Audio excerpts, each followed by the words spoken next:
Ao longo dos séculos, a igreja não foi apenas um edifício ou uma instituição. Ela foi uma comunidade viva, pulsante, chamada a se reunir em desejo e comunhão. Mas como as palavras kaal e eclésia revelam essa jornada, começou muito antes de se tornarem parte da nossa linguagem teológica. Nós vamos explorar as riquezas dessa comunhão divina que moldou a história da fé cristã e ainda ecoa nos nossos corações. Essa nossa segunda aula de introdução à teologia é a história eclesiástica. O que é a história eclesiástica? É a história da igreja em si. Como que a igreja surgiu, os princípios da igreja, os primórdios da igreja, como que foi o início de todas as coisas, a era negra da igreja, então, é a igreja medieval. Então, tudo isso a gente vai trazer uma explanada sobre essa parte da igreja.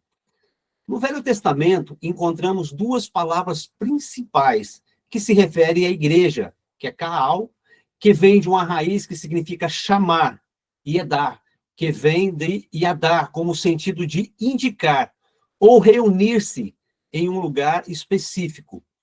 Por isso, às vezes, vem uma expressão kaal edar, que significa assembleia da congregação. Isso aí a gente encontra assembleia e congregação em Êxodo, capítulo 12, versículo 6, Números 15 e 5, Jeremias 26, 17. Às vezes essas reuniões eram formadas por representantes do povo, que está lá em Deuteronômio 4, 10, 18, 6, 1 Reis 8, do 1 ao 5, 2 Crônicas 5, do 2 ao 6.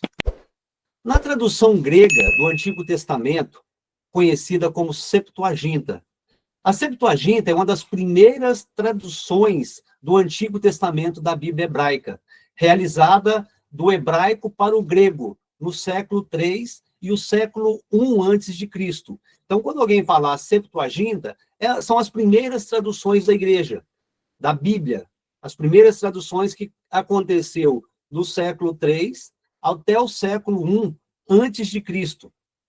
E ela desempenhou um papel fundamental na difusão do judaísmo helenístico e na divulgação do conhecimento bíblico entre os judeus da diáspora. O que é a diáspora? É a dispersação do povo judeu. Que quando alguma nação vinha e dominava Israel, essa dispersação, a expulsão do povo de Israel, cada época para uma região, a Babilônia, isso aí é a diáspora. A palavra sinagogue é usada para traduzir o Edad, e no Pentateuco, também Kaal She'er. No judaísmo mais recente, já havia uma distinção. A sinagoga, designada a congregação de Israel, como uma realidade física, enquanto a eclésia se referia à mesma congregação. Já no Novo Testamento, também há duas palavras principais derivadas da Septuaginta, que é eclésia, de ek, que é fora, e kélio, chamar, e kinogog, de sim, junto, e ago, reunir. A sinagoga era usada exclusivamente para se referir às reuniões religiosas dos judeus e aos edifícios onde se reuniam para o culto público.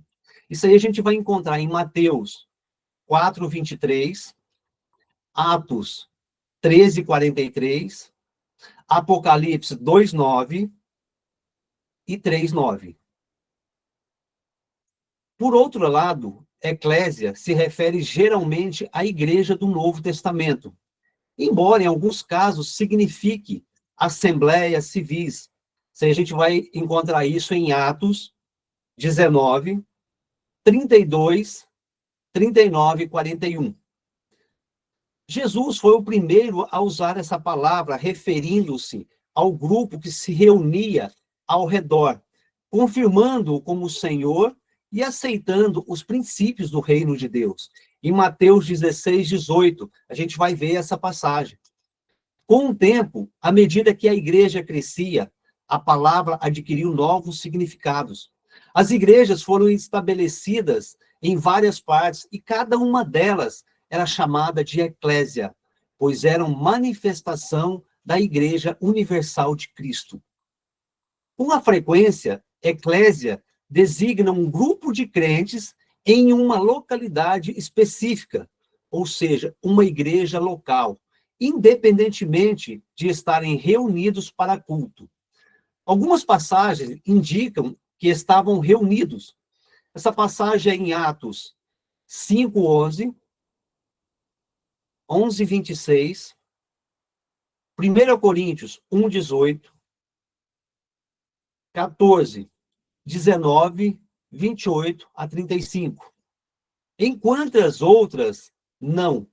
Aí está em Romanos 16:4, 1 Coríntios 16:1, Gálatas 1:2, 1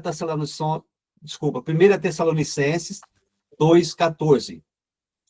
Em alguns casos, eclésia se referia a uma igreja doméstica, uma igreja doméstica, uma igreja que se reunia nas casas, não era sinagoga, é o que a gente chama hoje de culto no lugar, culto no lar, célula, GC, PG. Então, cada denominação cada igreja tem uma nomenclatura para esse pequeno culto em casa. E ali, essa reunião era uma igreja doméstica, era tido como uma igreja doméstica. Ou seja, uma igreja que se reúne na casa de alguém. E isso acontece até hoje. Nos tempos apostólicos, pessoas influentes separavam um cômodo em sua casa para o serviço do culto. Então, as pessoas que eram mais abastadas, que tinham uma condição melhor, ele já deixava separado um cômodo da casa para que reunisse a igreja durante os cultos. Exemplo desse uso aparece em Romanos 16:23, 1 Coríntios 16:19 e Colossenses 4:15.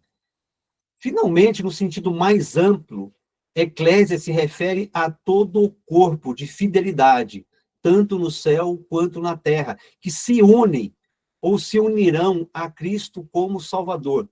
Esse é um encontro especialmente nas cartas de Paulo aos Efésios e Colossenses, sendo mais frequente em Efésios. A gente vai ver em Efésios 1:22, 3:10 e 21, 5:23, 25, 27 a 32. Colossenses 1:18 a 24. Então, a doutrina da igreja na história.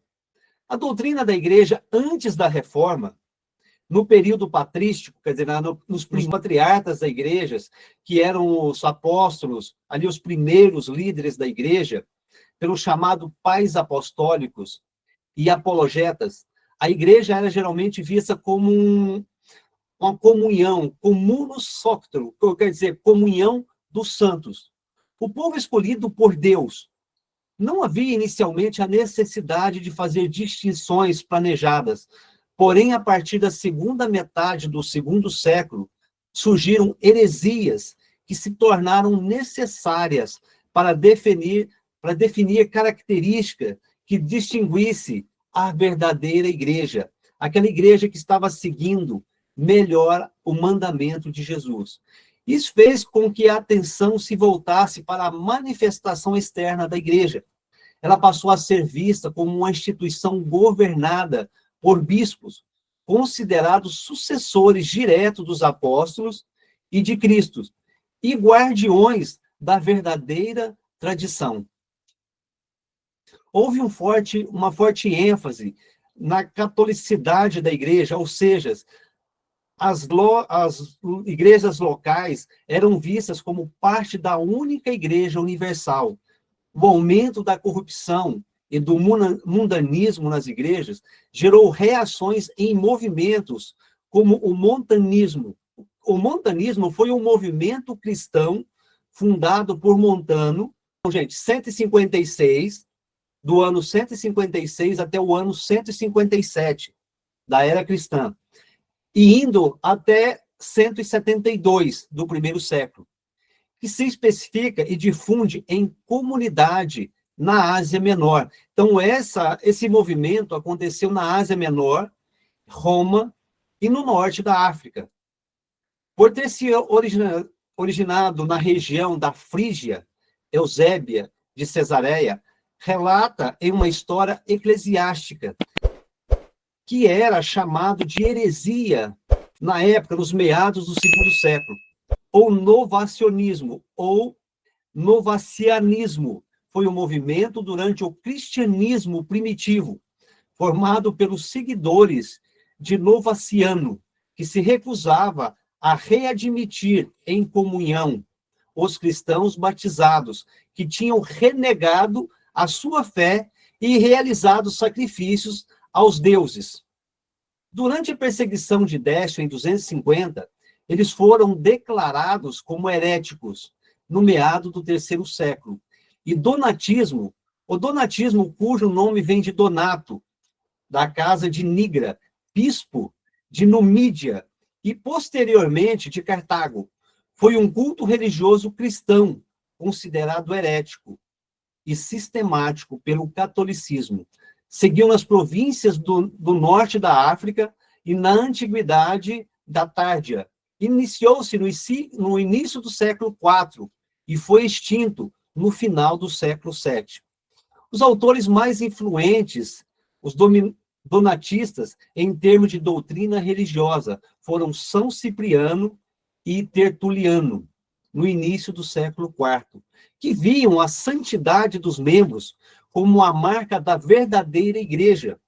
Os líderes da igreja, ao combaterem essas seitas, deram cada vez mais ênfase à autoridade episcopal. Cipriano foi o primeiro a desenvolver a doutrina da igreja estruturada com base no episcopato. Ele via aos bispos como sucessores dos apóstolos e lhe atribuía um caráter sacerdotal. Então, quer dizer, eles colocaram ali os bispos como o sacerdote de Cristo. Junto, formado os colégios episcopal, que representava a unidade da igreja. Já para Cipriano, aqueles que não se submetiam aos bispos perdiam o direito da comunhão da igreja e da salvação, pois não há salvação fora da igreja. Agostinho, embora seguisse em parte o pensamento de Cipriano, desenvolveu suas próprias ideias, principalmente em sua luta contra os donatistas. Ele entendeu que a igreja era como a comunhão dos eleitos, aqueles que têm o Espírito de Deus e são caracterizados pelo verdadeiro amor.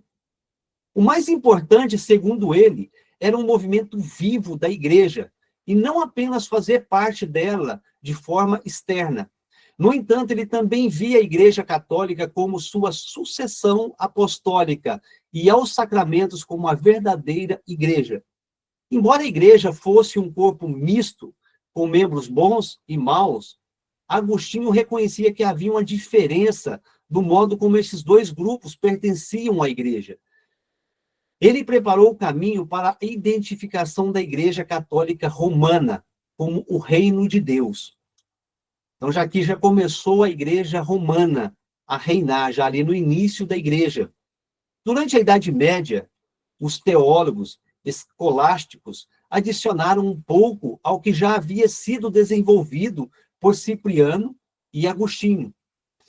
Tudo ao São Victor falava da igreja e do Estado como dois poderes instituídos por Deus, ambos com estrutura monárquica. Aqui, tanto é que ele fala aqui que a igreja acabava sendo como se fosse uma monarquia, como o governo. No entanto, a igreja era vista como superior ao Estado, pois cuidava da salvação eterna, enquanto o Estado lidava com o bem-estar temporal. O rei ou imperador era o chefe do Estado, mas o Papa era o chefe da igreja. Na igreja existiam duas classes de pessoas: os clérigos, dedicados ao serviço de Deus, e os leigos, que formavam uma classe separada. Então existia ali uma hierarquia. Aqueles que eram santos, como diziam os plebeus, aqueles que só estavam ali como uma classe separada de cristãos.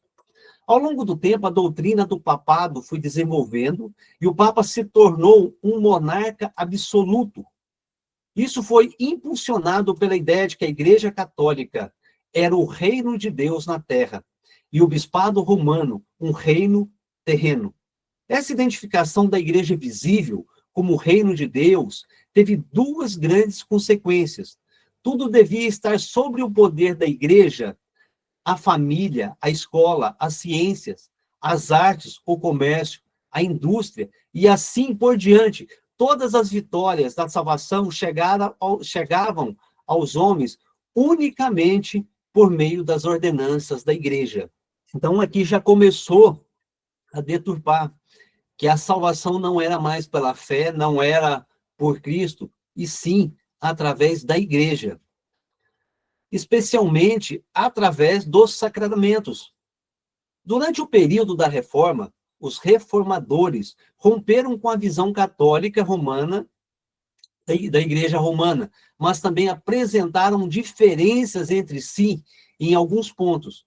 Martinho Lutero, por exemplo, rejeitou a ideia de uma igreja infalível, hierárquica e de um sacerdócio especial, que oferece salvação através do sacramento. Aqui, quando Lutero já rompeu com a Igreja Católica, ele já quebrou esse dogma, que o sacerdote era um homem santo, era a salvação vinha através deles, através da Igreja e através do sacramento. Para Lutero, a Igreja era uma comunhão espiritual daqueles que creem em Cristo. E ele reafirmou a doutrina bíblica do sacerdócio de todos os crentes. Lutero defendeu a unidade da igreja, mas fez distinção entre dois aspectos dela, o visível e o invisível. Ele explicou que não são duas igrejas diferentes, mas dois aspectos da mesma igreja. A igreja invisível se manifesta não pelo governo dos bispos, dos cardeais, ou pela liderança do Papa, mas pela pregação fiel da palavra e pela correta administração dos sacramentos. Ele também reconheceu que a igreja visível sempre teria uma mistura de votação e de ímpios. No entanto, em coerência à visão católica romana que colocava a igreja acima do Estado, Lutero vai por outro extremo, colocando a igreja abaixo do Estado, estava sob o comando do Estado. Então, para a Igreja Católica, ela comandava o Estado.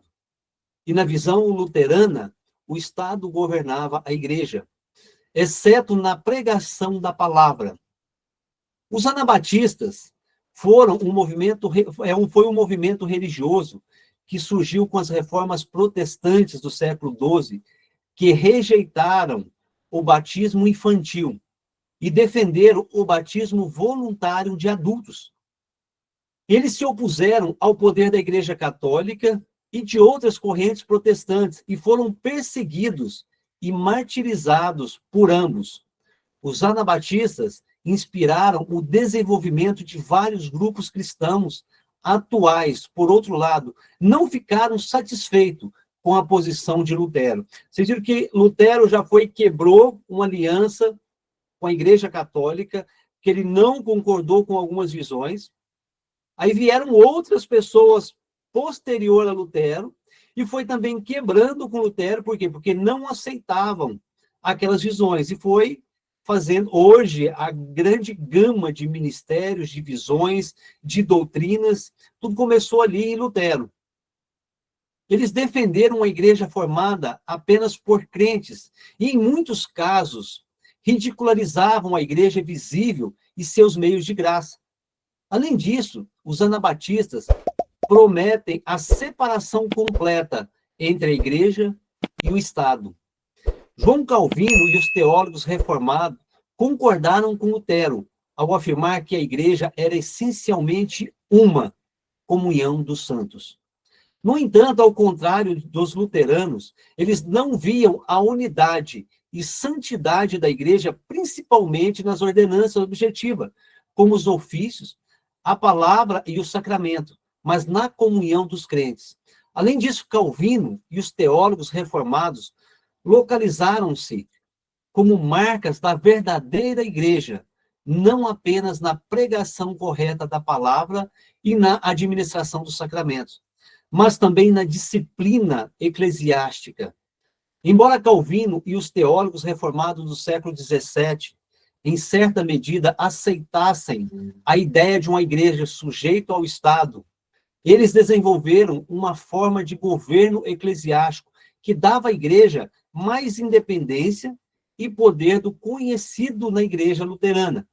Entretanto, outros movimentos perderam de vista essa relação entre a igreja visível e a igreja invisível.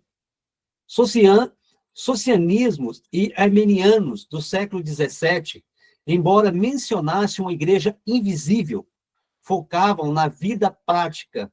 O socianismo via o cristianismo principalmente como uma doutrina a ser aceita, e os arminianismos enfatizavam a igreja como uma sociedade visível.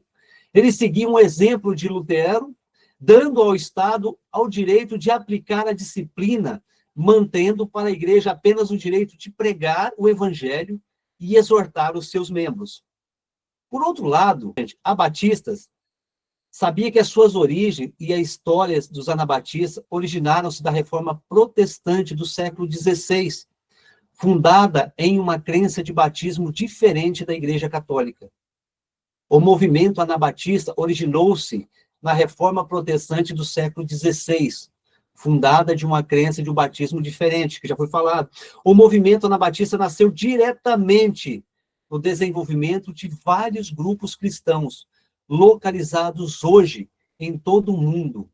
E o pietista é um movimento religioso que surgiu no século XVII, especialmente no contexto de Lutero, como uma resposta à formalidade e o racionalismo na época. Esse movimento enfatizava a importância da experiência pessoal de fé, a vida devocional intensa e a prática da moralidade cristã. Eles consideravam a igreja visível, buscando uma igreja composta somente por Cristo, por crentes, e mostrando pouca preocupação com a instituição e a sua mistura de bons e maus. Eles buscavam a santificação em grupos menores, eles não estavam preocupados com grandes grupos de igreja. O mais íntimo, chamados conventículos. No século XVIII, o racionalismo influenciou bastante a doutrina da igreja. O racionalismo era independente da fé e da igreja, era apenas como uma entre várias instituições humanas. Alguns até negaram que Jesus Cristo tivesse a intenção de fundar uma igreja da maneira que era vista geralmente. Em resposta a essa visão racionalista, surgiu o pietista. O pietista influenciado. No entanto, o metodismo não trouxe muitas contribuições para o desenvolvimento da igreja, da doutrina da igreja daquela época. Em alguns casos, criticavam a roupagem existente, enquanto os outros se adaptavam ao modo de vida desses cristãos. Alguns teólogos tinham a visão da igreja como essencialmente uma comunidade cristã, o corpo de crente unido pelo mesmo Espírito. Eles não viam muita utilidade em separar a igreja visível da invisível, e acreditava que a essência da igreja não era um espírito de companheirismo cristão.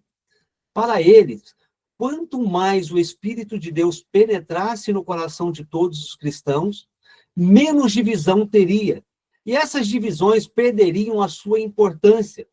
Por sua vez, outros teólogos fez uma distinção entre o reino de Deus e a igreja. Eles viam o reino de Deus como uma comunidade dos fiéis, que são motivadas pelo amor, enquanto a igreja seria essa mesma comunidade, reunida para o culto.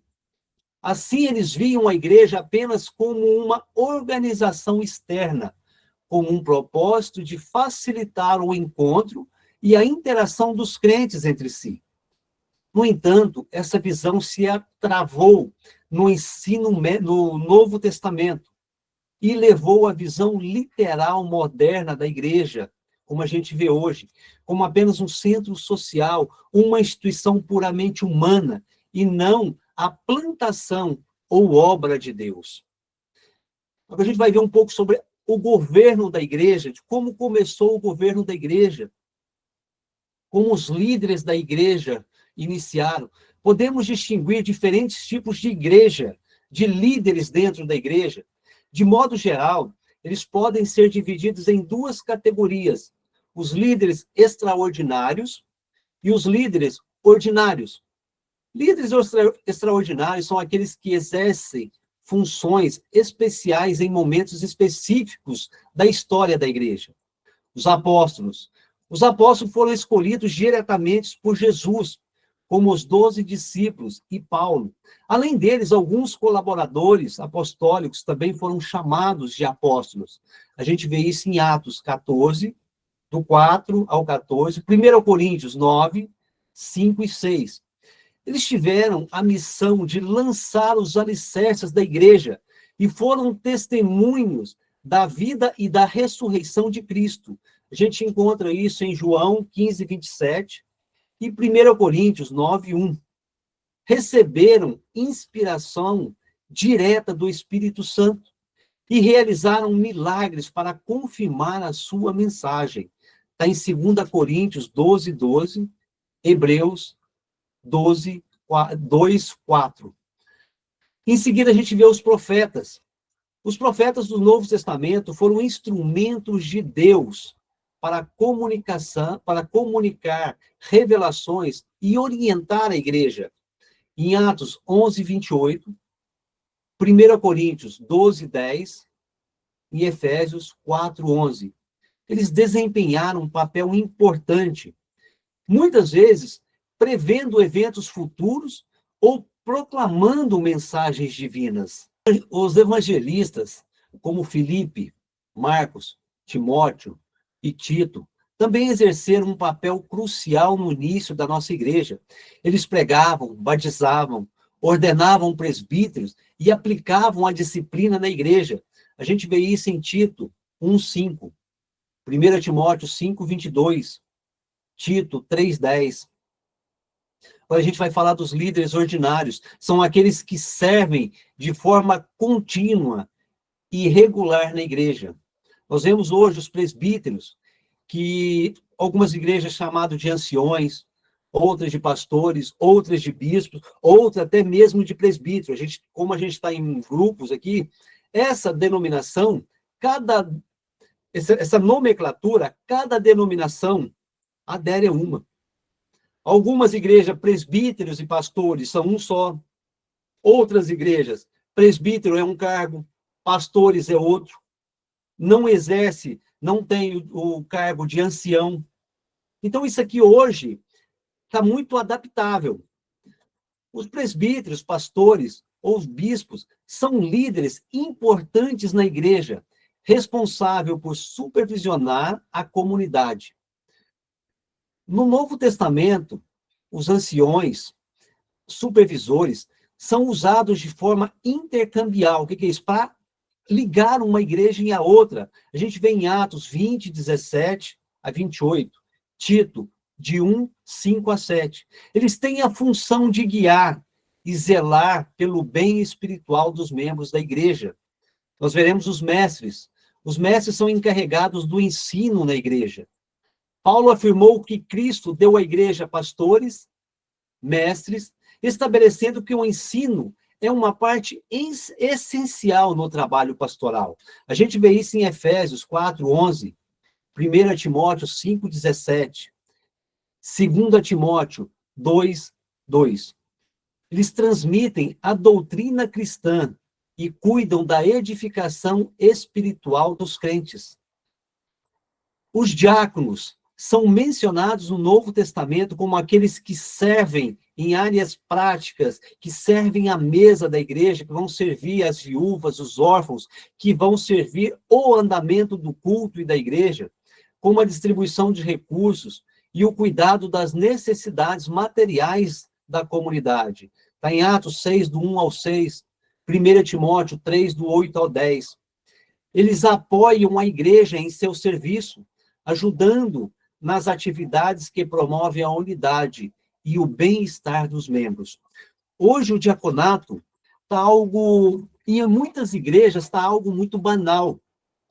Muitas igrejas, o diaconal é simplesmente aquelas pessoas que vai estar na porta recepcionando a igreja, direcionando os visitantes da igreja, os membros da igreja, para se assentar nos lugares.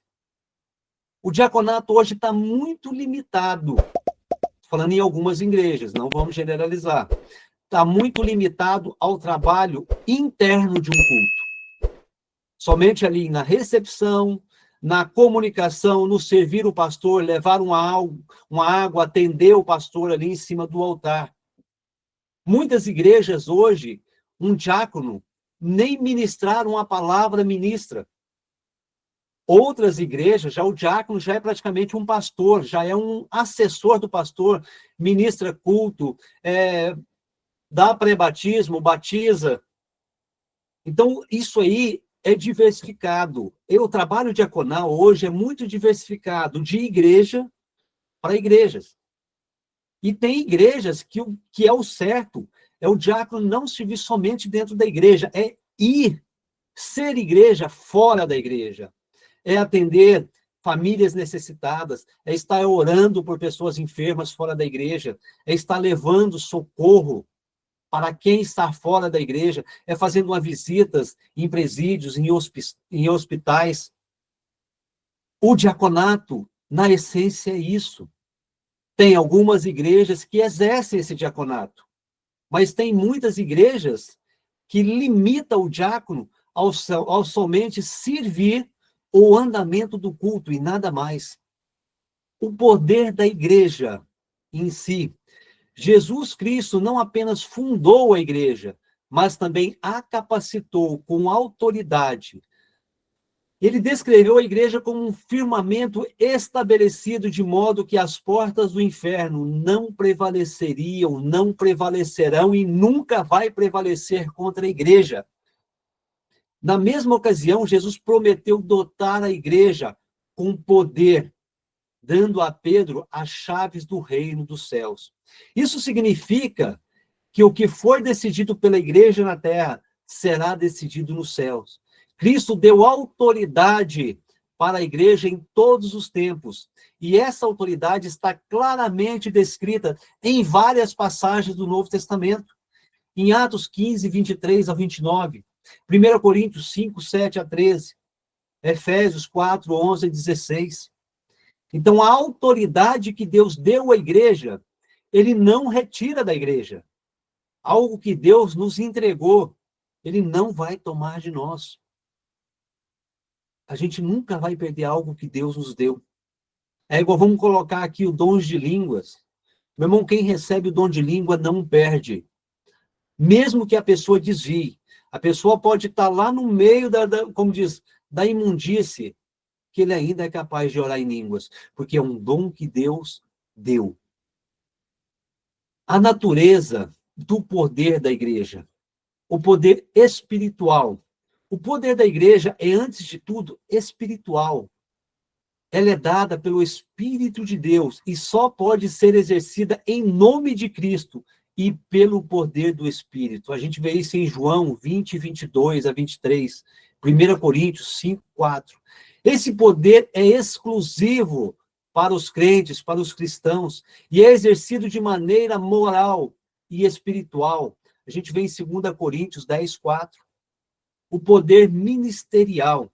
O poder da igreja não é independente nem soberano. Ele é um poder de serviço, chamado de diaconia, serviço ou liturgia, ministério, e está subordinado à autoridade de Cristo, em Mateus 28, 18, Romanos 1, 1. Esse poder deve ser exercido de conformidade com a palavra de Deus e sobre a orientação do Espírito Santo. Ele se manifesta no ensino da palavra, na administração dos sacramentos, na disciplina e no perdão dos pecados. A gente vê isso em Mateus 16, 19, João 20, 23, 1 Coríntios 5, 4. Diferentes tipos de poder eclesiásticos. Assim como Cristo tem 3 ofícios, Cristo, ele desceu na terra como profeta, como sacerdote e como rei. O poder da igreja pode se dividir em 3 áreas principais. O poder do ensino. Este é o poder de ensinar e proclamar a verdade da palavra de Deus. Os líderes da igreja têm um papel de instruir a congregação nas doutrinas cristãs. Meu irmão, o líder da igreja quem é? Não são somente os pastores, não são somente os diáconos, são aqueles que exercem o cristianismo. Você tem autoridade para ensinar, você tem autoridade para levar a palavra em todos os cantos, você tem autoridade para ensinar, porque essa autoridade foi de Deus para você. Então, nós temos essa autoridade independente do cargo que você exerça dentro da igreja. Você tem a autoridade de dominar, de ensinar o poder de Deus sobre a sua vida, o poder de governo ou de ordem. Este é o poder de governar a igreja e mantê-la em ordem, envolver a administração das atividades da igreja, incluindo a organização dos cultos, a ordenação de líderes, como diz em 1 Coríntios 4:33. Deus não é Deus de confusão, mas sim de paz. Igreja, nós não podemos trazer confusão dentro da igreja. Nós temos que trazer paz. Meu irmão, muitas vezes a gente troca de ministério, troca de igreja, isso é natural, infelizmente é natural nas nossas vidas. Mas quando você sair de um ministério, sair de um ensinamento, de uma doutrina, e migrar para uma outra igreja, não queira trazer para dentro deste ministério novo a doutrina do ministério antigo, porque não vai encaixar.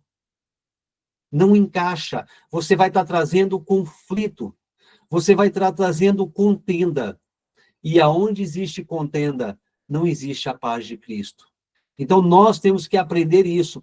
Se eu sair de um ministério e migrei para outro, eu tenho que viver debaixo da doutrina daquele ministério. Ah, pastor, e se eu não concordar?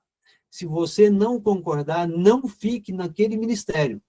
Procure um ministério que vai ministrar a seu coração aquilo que você acredita e aceita. Porque as doutrinas, muitas denominações têm doutrinas diferentes. E quando a gente traz essa confusão dentro da igreja, muitas vezes a gente é culpado de um membro ou outro sair de dentro da igreja, trazendo inimizade até. Então, nós temos que tomar muito cuidado se a gente está sendo paz ou se está sendo, como diz, confusão dentro do ministério. Poder de julgamento ou disciplina. Este poder é usado para manter a santidade da igreja. Ele inclui a admissão de membros após exames e a exclusão daqueles que viviam de maneiras semelhantes aos princípios cristãos ou que se desviaram da verdade. Isso aqui está falando de alguma igreja que ainda hoje tem igreja que quando um membro novo que está vindo de uma outra igreja, ele tem que ter uma carta de aval do pastor da igreja anterior. Então, pastor, é normal isso? É natural isso, dependendo da denominação. Se você entrou dentro de uma denominação que requer isso, nós temos que ter essa, como diz, humildade de chegar debaixo, de nos submeter à autoridade daquele ministério que a gente está entrando. Ah, pastor, eu não aceito isso. Meu irmão, se não aceita, não entra neste ministério, para não causar contenda. É o poder de aplicar a disciplina dentro da igreja. Está em Mateus 18:17. 1 Coríntios 5:4. Tito 3:10. Ministério da misericórdia. Pastor, que ministério é esse? É um ministério que a igreja vem perdendo com o decorrer do tempo. Este ministério, hoje eu vejo muitas igrejas super falhos neste ministério. Mas, pastor, a minha igreja não tem. Seja você este ministério. Então, o ministério não é a igreja que coloca em nós, é Deus. Se você sente a necessidade, se você sente no coração aquele chamado de misericórdia, exerça esse ministério. Esse poder refere-se ao ministério de compaixão e cuidado pelos necessitados, como ajuda aos pobres e o consolo aos aflitos. Então, a igreja foi dotada por Cristo com um poder que é espiritual e ministerial. Este poder se manifesta em diferentes áreas, como o ensino, o governo, a disciplina e o cuidado com os necessitados. Todos esses aspectos são exercidos em nome de Jesus Cristo e sob a sua autoridade. A ordem de você ser aquela pessoa que vai ajudar, que vai socorrer, que vai transformar a vida de outras pessoas, você não depende disso, ter dentro da igreja ou não ter. Este ministério de misericórdia é o que Deus coloca no nosso coração. Este ministério é o ministério que mais queimava dentro de Jesus Cristo. É um ministério que queima tanto em Cristo que ele, por misericórdia, a palavra de Deus fala que ele deixou toda a sua essência, toda a sua glória, todo o seu poder, toda a sua autoridade e desceu na terra pela misericórdia dele para salvar as nossas vidas. Meu irmão, se nós somos cristãos, este ministério é um dos principais que tem que acontecer nas nossas vidas. É o principal ministério na nossa vida, tem que ser o ministério de misericórdia. Ah, pastor, os outros não são importantes, todos são importantes. Vamos colocar, se o mestre não sentir a compaixão, a misericórdia de estar transmitindo o conhecimento que ele tem, ele só vai transmitir, só vai queimar no coração dele, se ele tiver a misericórdia de querer ajudar as pessoas que não têm acesso, de querer as pessoas, de ensinar as pessoas que muitas vezes não têm condições de aprender, que não têm condições de pagar um curso, ou a própria igreja ali em si não tem o culto doutrinário, o culto de ensino. Então, um mestre tem que queimar no coração dele o ministério de misericórdia em ensinar. A assistência social, ela é movimentada pela misericórdia, porque se o meu coração não clamar em socorrer os órfãos, as viúvas, as pessoas de idade, as pessoas carentes, a gente nunca vai alcançar o que Deus quer para nós. A graça de Deus, a gente tem que ser misericordioso. É um exemplo de Cristo. A misericórdia de Deus tem que tocar no nosso coração, da gente sentir misericórdia pelos outros. Então, aí a gente vai pausar aqui agora, e na próxima aula a gente dá início aos sacramentos. Então, eu vou parar a gravação agora, para a gente ter um bate-papo, para a gente ter a conversa aqui que a gente sempre tem.